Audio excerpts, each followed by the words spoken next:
Bonsoir, super fan de la télévision Pacifique. Bienvenue à ce journal. À la une de l'actualité, les présumés gangsters Blaise Taylor et Polymar Emilio, arrêtés et écroués par la police ce week-end à Saint-Marc, dans l'Artibonite. Ils sont accusés de l'assassinat du curé Watson Louis en juillet dernier, selon le porte-parole de la PNH. Décès lundi matin dans un hôtel de Port-au-Prince de Jersino, Saül Emmanuel Peter, second portier de l'équipe de football de Curaçao. Il serait victime d'un accident vasculaire cérébral AVC. Les députés partiront en vacances après la tenue de l'Assemblée nationale pour clôturer la deuxième session ordinaire de la 50e législature. Le ministre démissionnaire du MNFP lance officiellement lundi l'activité de l'année scolaire 2019 à 2020 à Frères à Pétionville.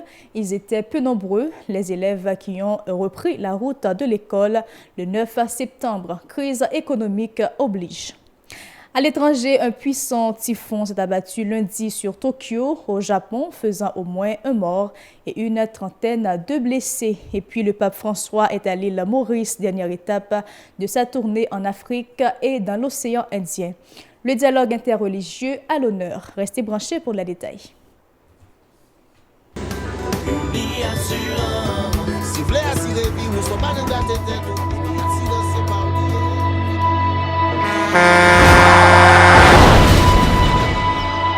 En général, moun pa reme pran assurance. Yo considéré que son l'argent rejeté. Et pourtant, l'argent assurance te doué dans budget ou à côté l'argent kayak, l'argent manger. Li là pour les deux traverser un mauvais pas.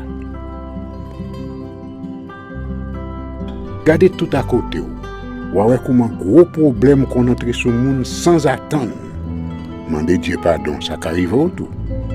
Une assurance dit ou précaution pas capon. Les malheurs arrivés, les faux amis flair saison a fait comme si on pas de jambe connaît. Une assurance après ta faire pour le jour, continuer vivre la vie quitter ce coup là dans main nous. Une assurance. Vivez en toute assurance.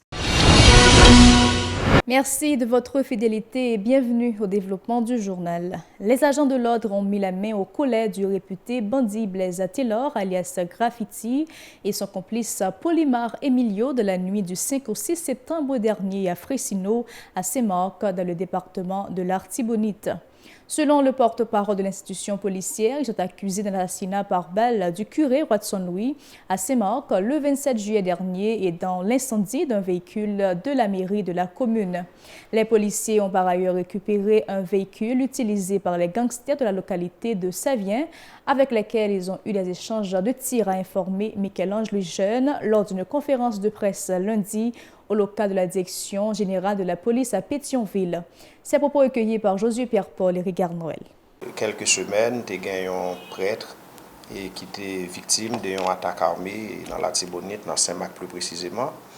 Et c'est comme ça, enquête des sections départementales police judiciaire la Tibonite, tu as travaillé sur le dossier ça. La nuit du 5 au 6 septembre, qui s'est passé là, te permettre que tu aies arrêté Blaise Taylor, qui baille tête li non graffiti. Et la police dans la Tibonite est arrivée à mettre main sur lui. Et pendant tout le week-end, ils n'ont pas suspendu à poser la question pour voir dans quelle mesure ils ont arrivé à épingler l'autre monde. Et bien c'est comme ça, dans le même week-end, ça tout, ils ont arrivé à arrêter Polymar Emilio, qui c'est l'autre bandit qui a participé dans l'attaque que la subi. Et c'est comme ça la police, les mêmes, a continué à travailler. Dans le même cadre de travail, la police dans le département de la Tibonite, après échange de tirs que la police a gagné avec un groupe bandit qui était sorti dans Savien, et la police a couru derrière eux, et c'est comme ça qu'ils sont arrivés dans l'espace. Il y a un véhicule qui n'est pas propriétaire par eux, et un Nissan de couleur grise, et plaque BB 93 329, profiter de micro noir pour me lancer un appel à propriétaire véhicule ça, qui est allé dans le département de la Tibonite et rencontrer avec autorité policière d'abord pour récupérer le véhicule ça et ensuite expliquer la police dans le département dans quelles circonstances le véhicule ça est arrivé en possession bandit. Concernant toujours le département de l'Artibonite, nous avons appris que des individus avaient placé 2 camions sur la route nationale numéro 1 au niveau de Savane Désolé, ce qui avait paralysé la circulation à cet endroit. Autre nouvelle annoncée en titre, décès lundi matin dans un hôtel de Port-au-Prince de Gersino, Saül Emmanuel Peter, second portier de l'équipe de football de Curaçao. Il serait victime d'un accident vasculaire cérébral AVC. Âgé de 31 ans, Emmanuel Peter a débarqué dimanche dans la capitale dans le cadre du match retour de la Ligue des Nations de la CONCACAF programmé le 10 septembre au stade Silvio Cator. Reprise timide d'activités scolaires le 9 septembre dans plusieurs endroits du pays. Le ministre démissionnaire de l'Éducation nationale a officiellement lancé la rentrée à Frères à Pétionville. À l'occasion, Pierre Josué Agénor Cadet a reconnu la gravité de la crise socio-économique dont les conséquences sont énormes pour la majorité de la population. Toutefois, le gouvernement accompagnera les parents démunis face à leur déboire, fait savoir Pierre Josué Agénor Cadet. Écoutons-le lors d'une cérémonie au local de l'École nationale de Frères au micro de Mario Sylvain et Régard Noël. Maintenant, c'est une grosse satisfaction pour moi pour me trouver ici dans l'École nationale exemplaire modèle pour lancer une nouvelle année académique 2019-2020. Il est vrai que j'en ai tout capable de comprendre. Nous avons évolué dans un pays frappé par toutes sortes de crises. Haïti. Une crise qui vient systémique. Depuis l'année 86, pour arriver à l'année ça, chaque rentrée des classes, c'est même paroles, c'est même discours, c'est même mots, même expression, rentrée des classes sur fond de crise économique. Et je dis, nous avons un pays qui est bouleversé en pile, avec des commotions politiques, avec une crise économique aiguë, accompagnée avec l'autre problème, surtout dans le domaine de l'éducation. Côté là, nous sommes montés dans la date 22 mars 2017, nous te joignons pas des problèmes, mais en arithmétique, tellement de problèmes dans ce système ça. Le ministre Cadet a une fois de plus fustigé les responsables de la maison d'édition du fait de n'avoir pas respecté leurs engagements dans le cadre du programme de subvention et de dotation de matériel scolaire. Écoutons. Situation, j'aime te dire là, est difficile en plus, mais l'État lui-même, il fait tout moyen possible pour accompagner parents nécessités.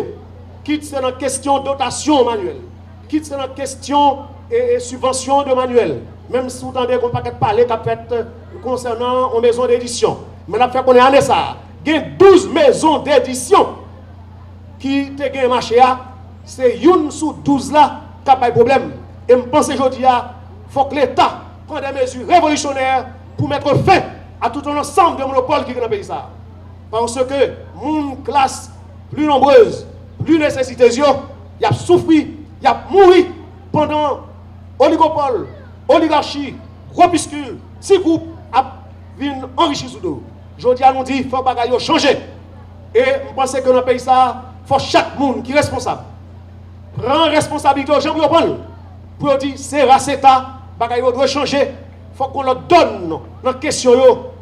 De son côté, la directrice de l'École nationale de Frères, Marie-Régine Joseph Pierre, a salué le choix des locaux de l'institution pour lancer la nouvelle année scolaire. Elle encourage tous les acteurs à travailler en vue d'assurer la réussite de cette période. Ses propos. Nous sommes conscients qu'il nous reste malgré tout un long chemin à parcourir, car notre école se veut ouverte sur le monde.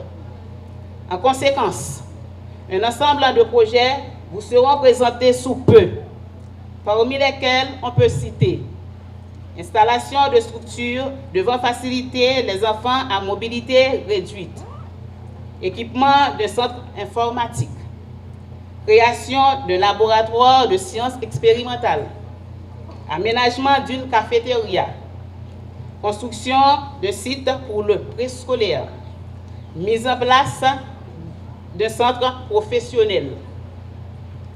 Chaque rentrée scolaire apporte son lot de nouveautés et de permanence avec celle qui la précède. Cette année encore, la rentrée scolaire se place sous le signe de la qualité dans la même mouvance de la dynamique enclenchée l'année dernière qui nous a amené à parler de virage en dépit de la conjoncture difficile. Autre dossier à ce journal, les parlementaires devaient se réunir depuis midi en Assemblée nationale pour clôturer la deuxième session ordinaire de la 50e législature. Il était tard dans l'après-midi, la présence de très peu d'entre eux était constatée dans l'hémicycle. Les députés partiront en vacances. Faute d'élection, cette législature ne sera pas renouvelée le deuxième lundi de janvier 2020. En attendant la date butoir, le président de la République pourra toujours convoquer ses élus à l'extraordinaire. Je vous demande de rester branchés pour vous présenter l'actualité internationale. À l'étranger, un puissant typhon s'est abattu ce lundi matin sur la région de Tokyo. Une quinquagénaire a été tuée après avoir heurté un mur emporté par la puissance du vent en traversant une rue selon les images de caméras de surveillance, a annoncé la police de la mégapole. Plus de 30 personnes ont par ailleurs été blessées dans la région, dont une grièvement après l'effondrement d'une structure d'entraînement de golf qui a saccagé le toit de sa maison. Près de 400 000 personnes sont concernées par des consignes d'évacuation et plusieurs centaines de milliers de foyers ont été privés d'électricité. Certaines infrastructures se sont renversées par des habitations ou sur les rails.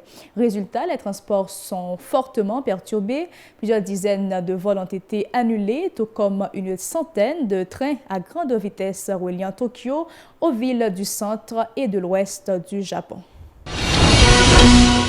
Nous sommes toujours à l'étranger. Le pape François est à l'île Maurice, dernière étape de sa tournée en Afrique et dans l'océan Indien. Le dialogue interreligieux à l'honneur.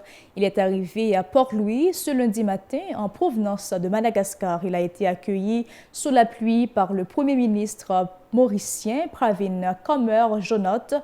Au programme de cette visite éclair, une messe en fin de matinée sur les hauteurs de la capitale. Le pape doit ensuite rencontrer les autorités civiles et religieuses de cette île. L'île, qui compte 1,3 million d'habitants, est connue pour la cohabitation des populations. Hindous, musulmans et chrétiens coexistent plutôt harmonieusement. Le pape François vient encourager le dialogue interreligieux comme l'avait fait ici même Jean-Paul en 1989. Suivez-nous sur Facebook, Twitter, Instagram, YouTube et radiotélépacifique.com ou encore sur les bouquets Canal+, chaîne 182, Télé Haïti, New TV, chaîne 54 et à Bahamas, Nassau sur Kebo Bahamas, chaîne 384. Ici prend fin ce journal. Bonsoir.